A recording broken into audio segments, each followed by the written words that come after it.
పరమార్థం నాదే అనిపిస్తుంది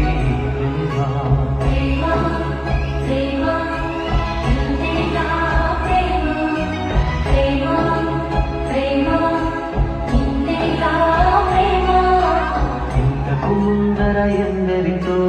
ఆటాడిందో ఈ ప్రేమ ప్రతి ఇద్దరితో ఇలాగే మొదలంటుంది ఈ ప్రేమ కలవని జంటల మంటలలో కనపడుతుంది ఈ ప్రేమ కలిసిన వెంట